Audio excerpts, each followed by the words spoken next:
The north had always been cold, but that night something colder filled Robb Stark's heart. Rage.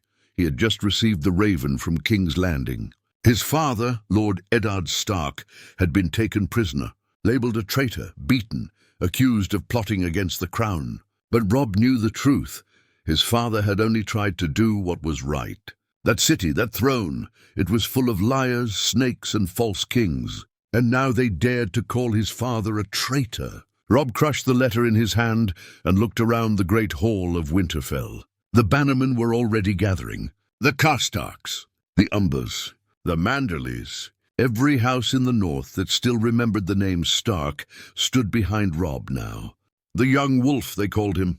A boy, yes, but not a fool, not soft, not scared. "We march," he said that night, standing before his men. "We march south and we take back my father." Cheers filled the hall, but Robb didn't smile. He wasn't doing this for glory or pride. He was doing this because the Iron Throne had taken everything from his family. First Jon Arryn, then his father's honor, and now his life was in danger. Robb had no plans of bending the knee to Joffrey Baratheon, the boy king, or rather Cersei Lannister's puppet.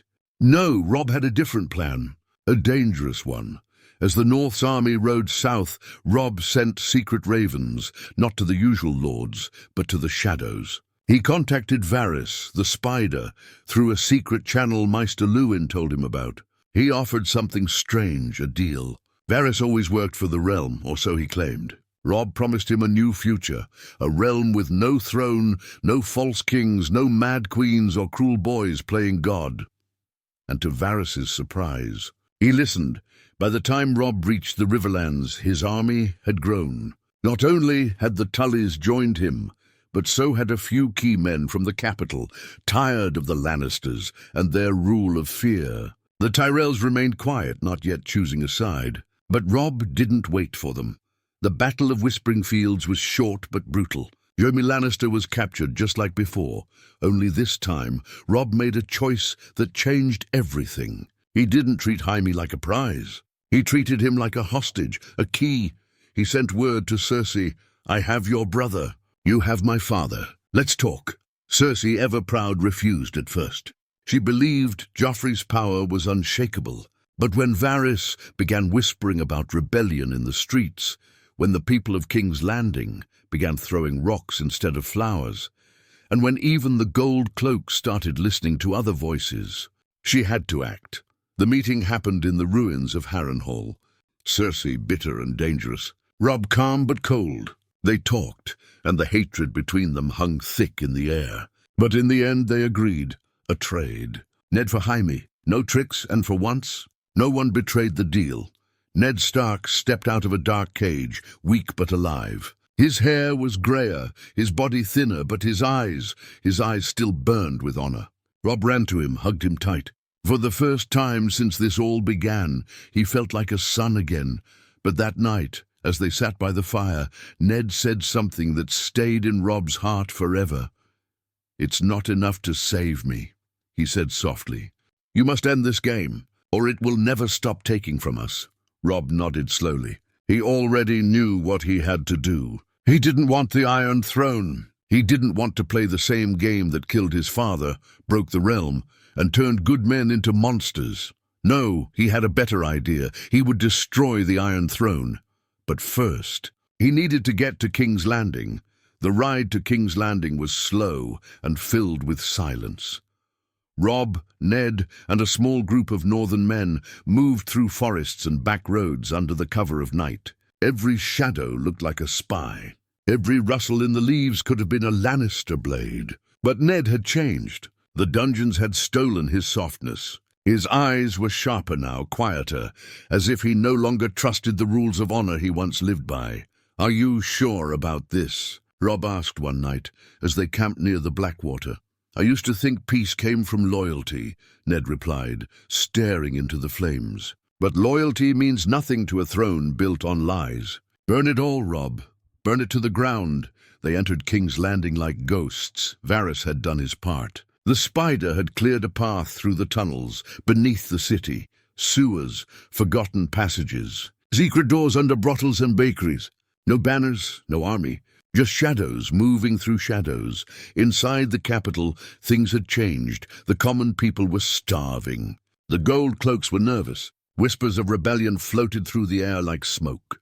Cersei sat in the Red Keep like a wounded lioness, and Joffrey's grip on the throne was slipping. The throne room was guarded, but the fear in the guards' eyes told the truth. They didn't believe in their king. On the third night, Robb and Ned made it into the Red Keep. They stood in the Hall of Faces, the throne room, hidden behind a pillar, watching from the dark. The Iron Throne sat there, cold and cruel, forged from the swords of 100 dead men. It wasn't just a chair. It was a monster made of steel. It's not just a symbol, Ned whispered. It's a curse. Robb stepped forward slightly, heart pounding. Then we killed the curse. They had no dragons, no wildfire, no armies thundering through the gates, but they had a plan, one that didn't need fire, only truth.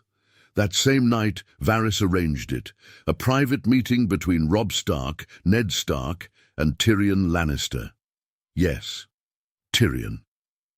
The imp had grown tired of Joffrey's madness. He saw where this was going. Civil war, fire, more innocent blood. He was no friend to the Starks, but he wasn't loyal to Joffrey either. And unlike his sister, he could see the storm coming. I assume you're not here to kneel, Tyrion said, sipping wine, eyeing Robb carefully. We're here to end the war before it begins again, Robb said. And the first step is ending the throne. Tyrion raised an eyebrow. You want to destroy it? Bold, mad, possibly brilliant. You've seen what it does to people, Ned said. My honor almost killed me. Your sister's pride has already killed thousands. And Joffrey, he's a boy with a crown and no soul. That thing, he nodded toward the throne room, makes men believe they're gods. Tyrion leaned back. You'll need chaos, a symbol. Something louder than words. You don't kill a monster quietly.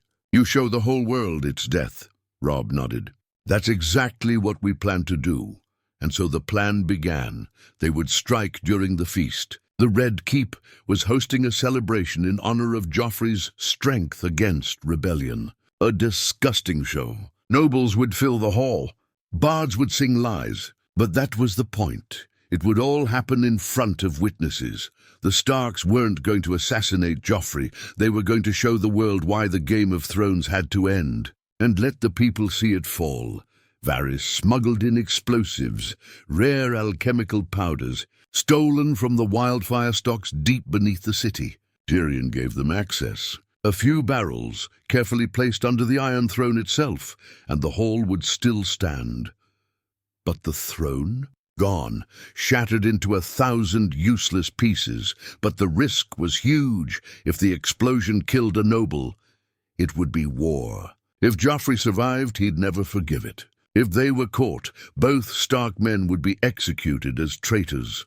On the morning of the feast, Robb stood on a rooftop looking over the city. He thought of Bran, broken and far away, of Arya missing, of Rickon, barely a boy, of Jon beyond the wall. His family was shattered because of this city, because of the throne, because men chased power like wolves chasing ghosts. This ends today, Robb whispered. In the Red Keep the candles were lit. The nobles laughed. Joffrey sat on the Iron Throne in his golden clothes, smirking, drunk with power.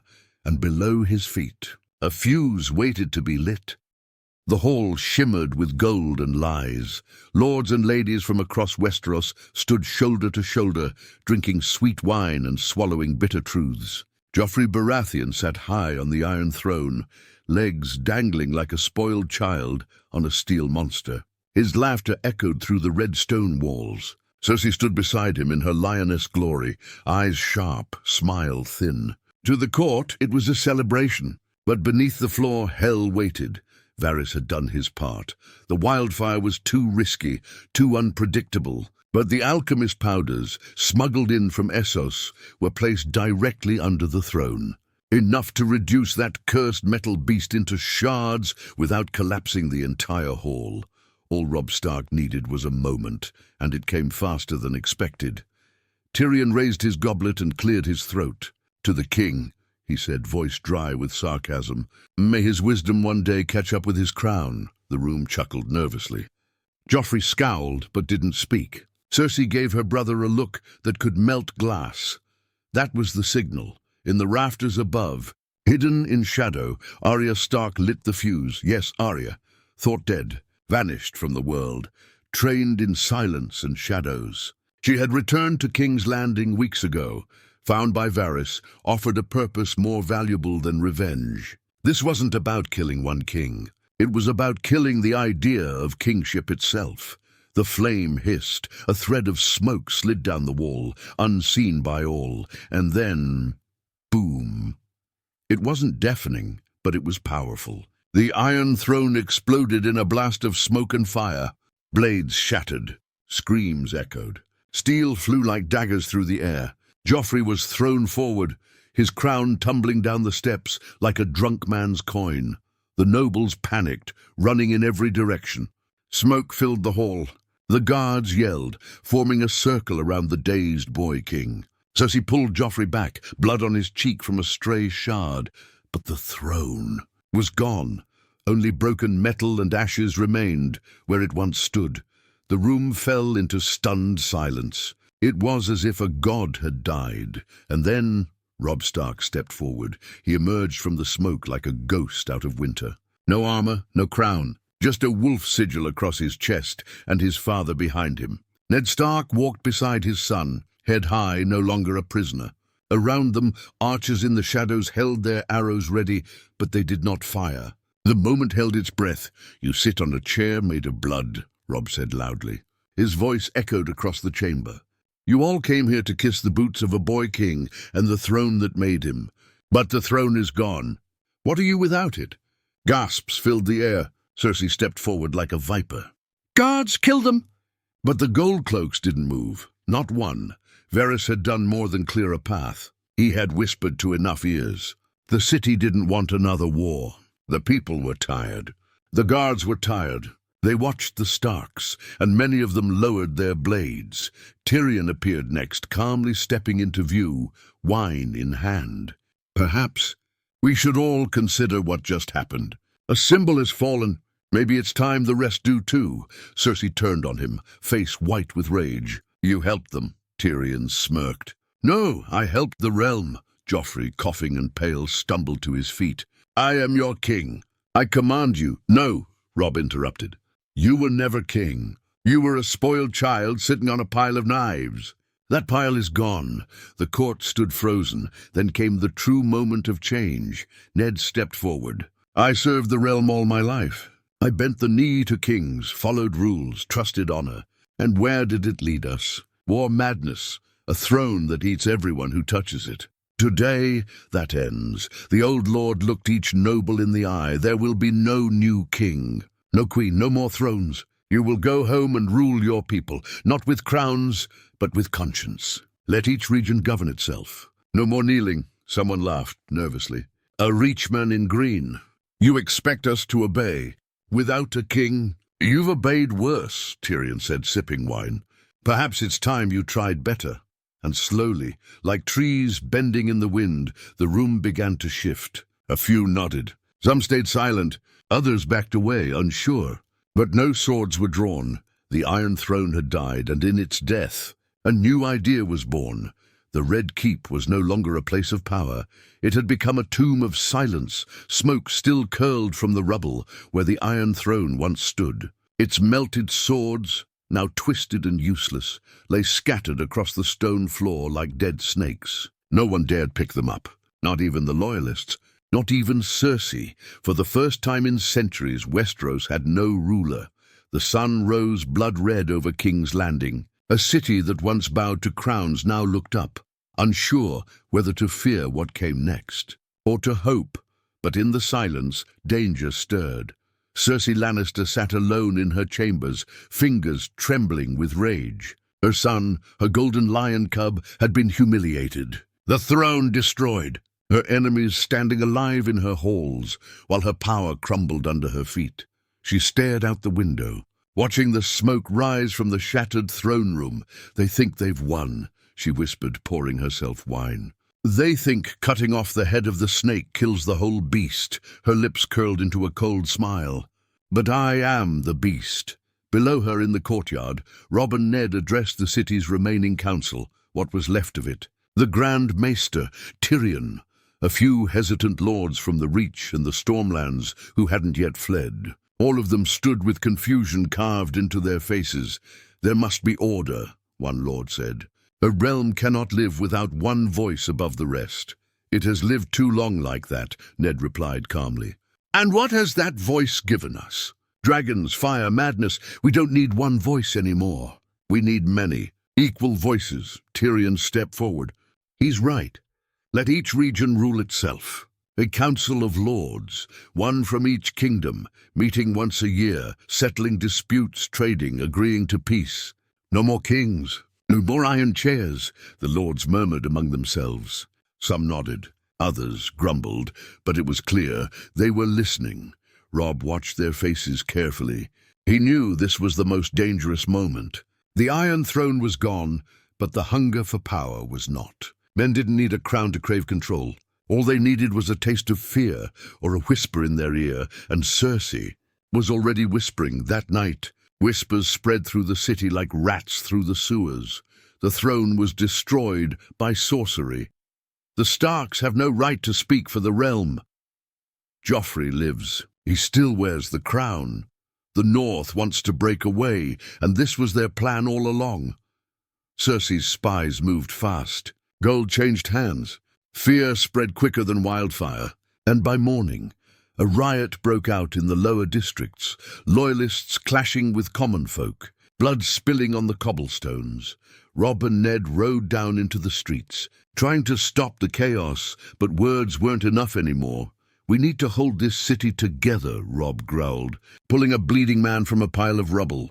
If it falls apart now, the realm follows. Ned looked at him.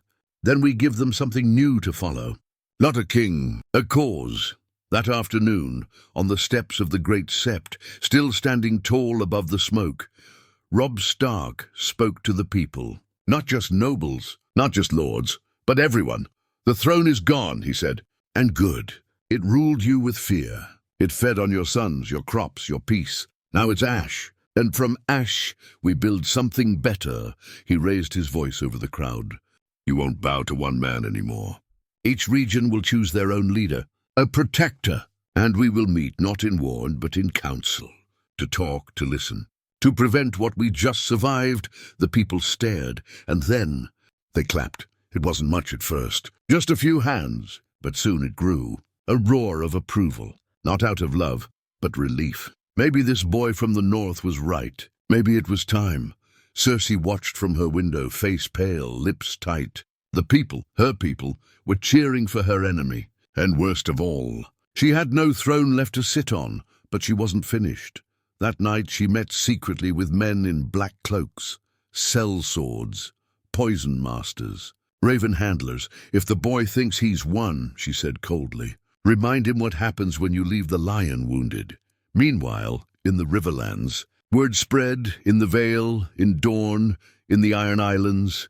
The throne was gone. The game had changed, but not everyone wanted change. Some wanted vengeance, some wanted power, and some wanted blood. The new dawn in Westeros wasn't golden. It was grey. Robb Stark stood in the center of the Great Hall, or what was left of it, addressing the first gathering of what he called the Free Council of Realms. The Iron Throne was no more, and now in its place were a dozen simple stone chairs arranged in a wide circle. No seat was higher than the other. No crown sat above their heads. Each region had sent someone. Some willingly, some under pressure. The Reach sent a soft-spoken lord cousin of Mace Tyrell. The Stormlands sent Sir Courtenay Penrose, weathered and cautious. The Iron Islands, as always, refused, claiming they bowed to no one. Dorne sent a quiet prince who listened more than he spoke. The North stood tall, represented by Robb and Ned together. It was fragile. It was awkward. But it was a start. We will no longer bleed for one man's ambition, Robb said to the room. We will rule together or not at all. Disputes will be settled with words, not war. Some scoffed. One lord even stood and walked out, but most stayed. It was a shaky first session, full of suspicion and old grudges. But by sunset they had agreed to one thing: peace. No war for 1 year, no forced alliances. Trade routes would remain open. Roads would be patrolled equally. And no region would raise arms without council approval. It wasn't much. But in a land soaked in generations of betrayal, it was nearly a miracle. But miracles, like all things in Westeros, bleed. That night, while the city slept and hope began to flicker in its heart, a scream tore through the halls of the Red Keep.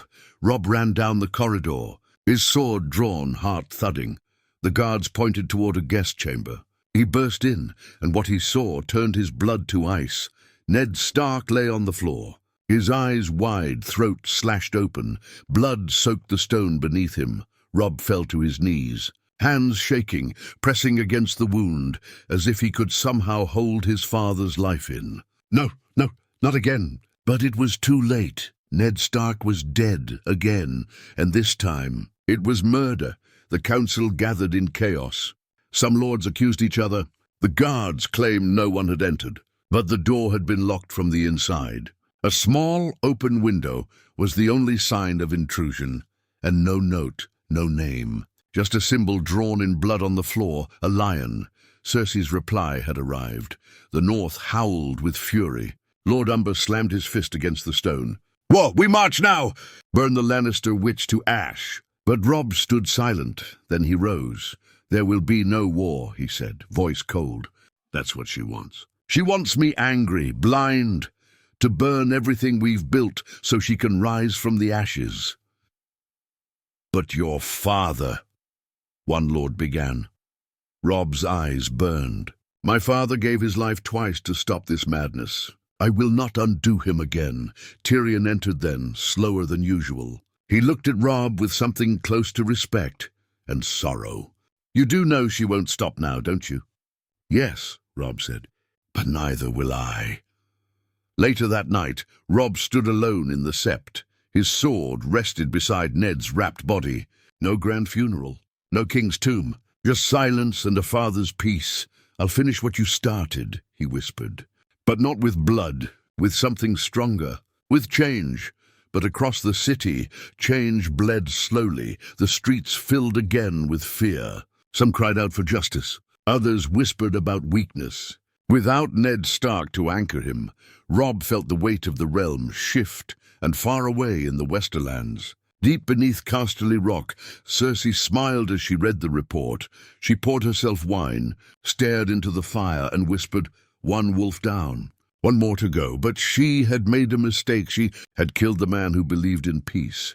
What remained now was the wolf who believed in justice. And Robb Stark had one final move. Left, not through fire, not through war, but through truth. A secret only Ned had known. A secret about Jon Snow. Robb Stark didn't sleep the night his father died. He sat alone in the broken throne room, staring at the spot where the Iron Throne once stood. The blood-stained stone still bore his father's memory. Ned Stark, the quiet wolf, had been taken from him again, not by war or battlefield, but by a dagger in the dark. But this time, Robb would not weep. He would finish the work his father died twice for. Before dawn, a raven arrived. It carried only a small sealed letter. No sigil, no signature. But the wax was northern, old, and the message inside was in Ned Stark's hand. Robb opened it with shaking fingers.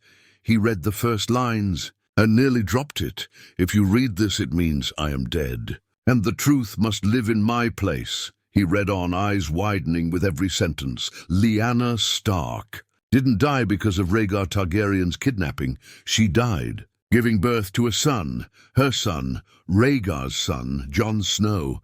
He wasn't a bastard. He wasn't a Snow. He was Aegon Targaryen, the rightful heir to the Targaryen bloodline. The last dragon, and by all laws of lineage, the only true claim to the throne that no longer existed. Robb stood slowly, the paper shaking in his hand. His mind raced. His heart burned.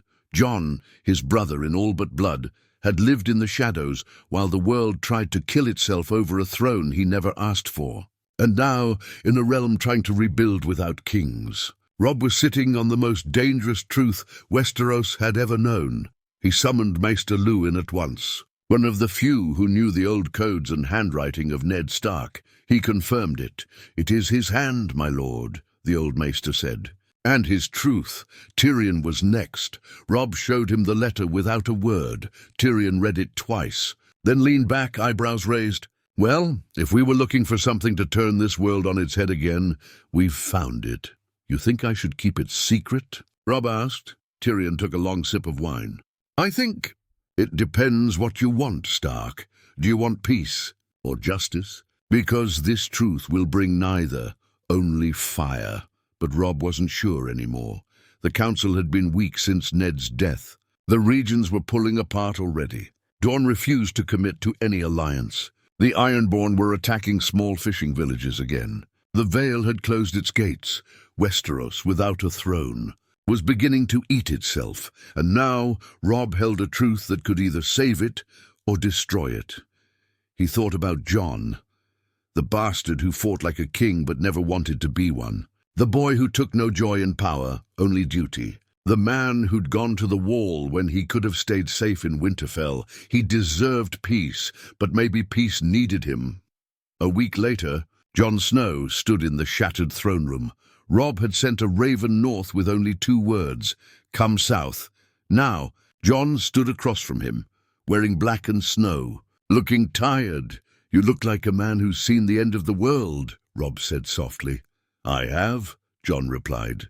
"And the world kept going anyway." Robb handed him the letter. Jon read it once, then twice. His hand trembled slightly. "No," he whispered. "This can't be." "It is. I'm not. I don't want to be him." "You don't have to want it," Robb said. "But you are him." Jon looked at his brother, his cousin now, with fire and confusion in his eyes. "Why are you telling me this?" "Because I can't fix this world alone. The realm doesn't need a throne, Jon, but it might still need a leader. Someone who doesn't want the crown. Someone who sees it for what it really is, poison." Jon shook his head. "They'll never follow a Targaryen." Robb stepped closer. "They'll follow a Stark who rides like a dragon but walks like a wolf." For a long time, Jon said nothing. Then finally, "What do you want from me?" Robb looked at the broken stones where kings once sat. "I want you to help me make sure there's never another." But outside the walls, ravens flew again. To Dorne, to the Reach, to Old Town. Some spoke of rebellion. Others whispered of Jon Snow's name and the old blood of dragons, and in the shadows of King's Landing. Cersei Lannister read the intercepted message with narrowed eyes. "Targaryen," she said coldly. "Another curse with a different name." She turned to Qyburn. "Prepare everything. If the wolves want peace, we'll drown it in fire." Jon Snow didn't sleep.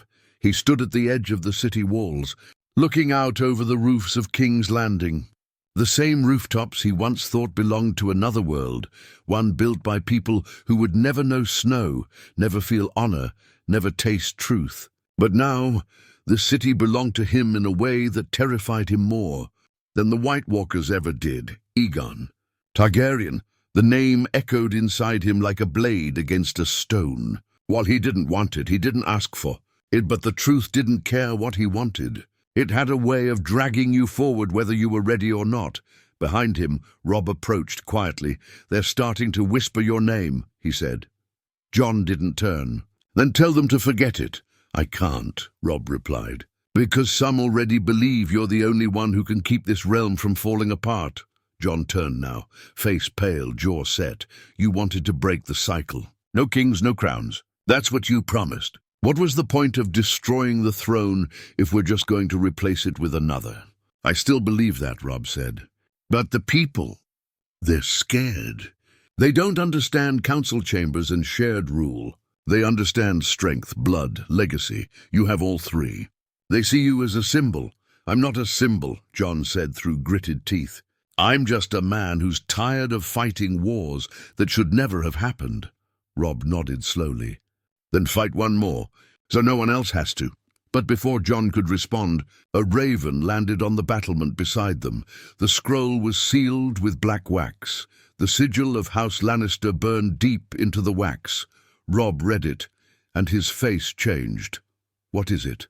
Jon asked. "She's coming," Robb whispered. "Who?" "Cersei." Cersei Lannister hadn't slept either, but not from guilt. She had waited for this moment. Plotted it, fed it. She watched the realm tear itself apart and let the Starks believe they were fixing it. She let them dream of peace, knowing full well peace was only an illusion stretched over a graveyard. They thought the throne was the enemy. They were wrong. She was. The message she sent was no threat. It was a promise. You took my son's throne. You destroyed my father's legacy. You tore apart the order of the realm. Now I'll take yours, piece by piece. When I am done, the North will burn, the council will fall, and your bastard dragon will beg for fire. Qyburn had prepared something special, a weapon of smoke and steel. Dragonfire no longer ruled the skies, but black powder would. From across the narrow sea, she had bought forbidden explosives, kegs of burning death. And now, hidden inside wagons marked as grain shipments, those weapons were being smuggled into the city through sewers and merchant routes. King's Landing was a powder keg again, and this time Cersei held the match. Back in the city, chaos began to rise once more. A riot broke out at the docks. Food caravans were attacked. A high-born noble was stabbed in the street. The word traitor carved into his chest. The council began to fracture.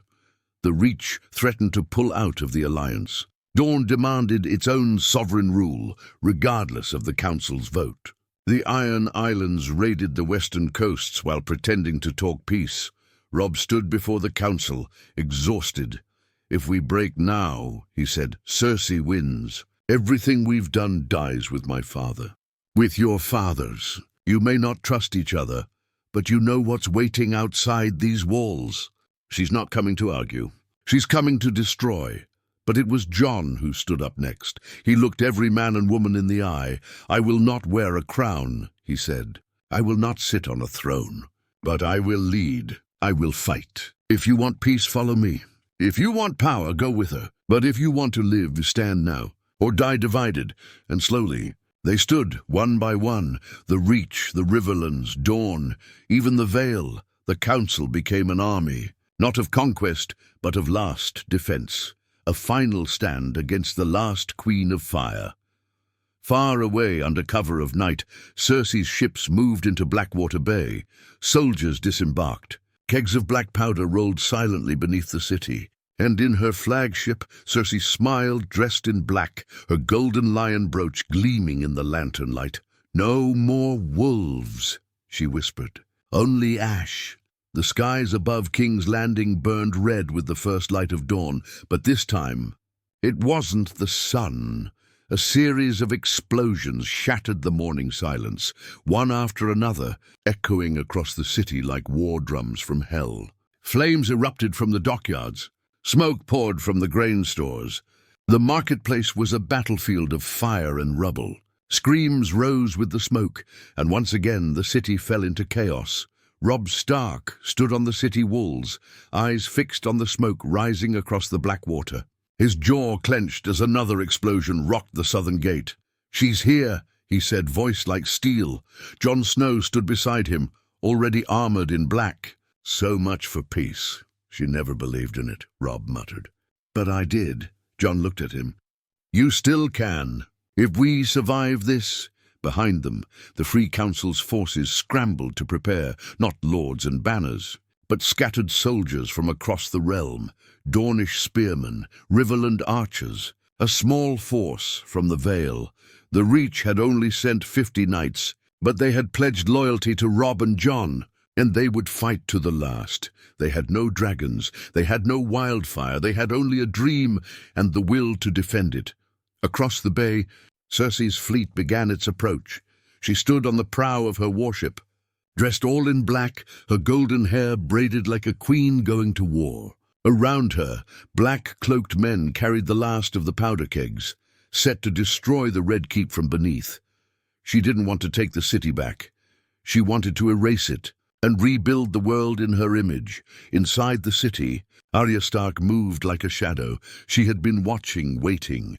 The explosions told her the time had come. Beneath the city, through the sewers, she tracked the path of the saboteurs. She found the wagon beneath the Red Keep just as one of Cersei's spies lit the fuse. She didn't hesitate. Her blade slipped between his ribs. Clean and silent, then she kicked the burning fuse into a pool of filthy sewer water and watched it hiss out. The Red Keep would not fall, not today. On the walls, the first wave of enemy soldiers hit. They came with fire and steel, screaming the lion's name.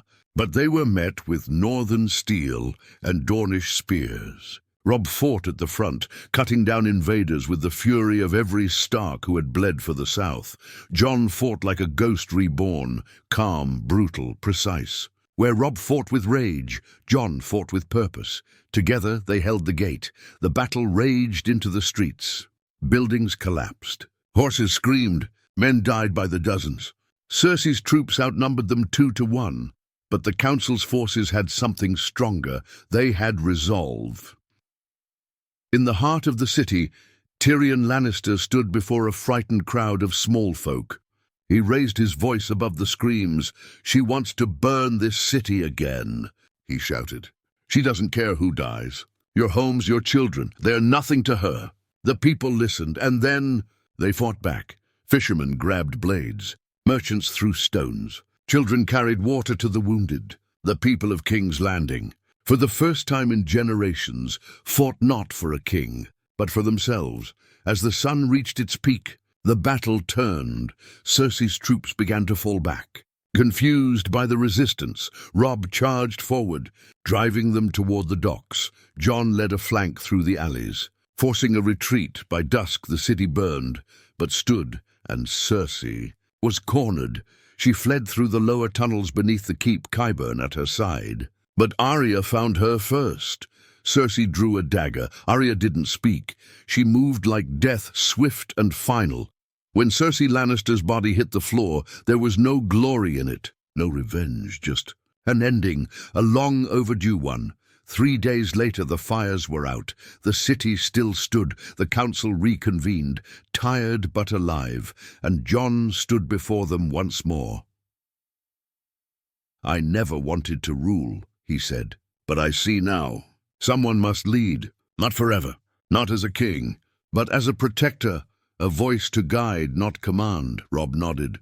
"Not a throne. A seat." Tyrion smiled faintly. "The realm has bled long enough.